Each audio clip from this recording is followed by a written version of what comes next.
அதியமான் கோபத்தில் கால்களை தட்டிக்கொண்டே வேதிகாவை சிறிது நேரம் தனியாக விட்டுவிட்டார். வேதிகா சுற்றுமுற்றும் பார்த்துவிட்டு மாலில் உட்கார இடம் கிடைத்த இடத்தில் அமர்ந்தாள். அவள் போனில் சர்வேஷுக்கான மெசேஜை டைப் செய்ய ஆரம்பித்தாள்.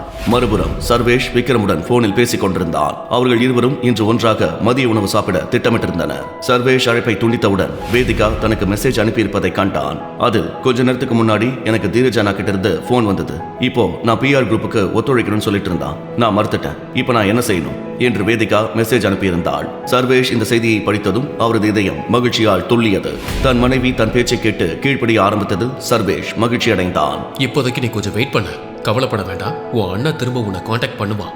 இன்னைக்கு இல்லைனாலும் நாளைக்கு. ஆனா அவங்க உனக்கு நல்லதுன்னு பேசுற வரைக்கும் நீ ஒத்துக்காத. உனக்கு ஏதாவது கொடுத்தா மட்டுமே ஒத்துக்க. இந்த செய்தியை அனுப்பிய பிறகு சர்வேஷ் தனது செல்போனை சட்டைப்பையில் வைத்துக் கொண்டு தனது அலுவலகத்தை விட்டு வெளியேறினான். சர்வேஷ் தனது மின்சார ஸ்கூட்டரில் நேராக ஹோட்டல் சஃபேரை நோக்கி சென்று கொண்டிருந்தார்.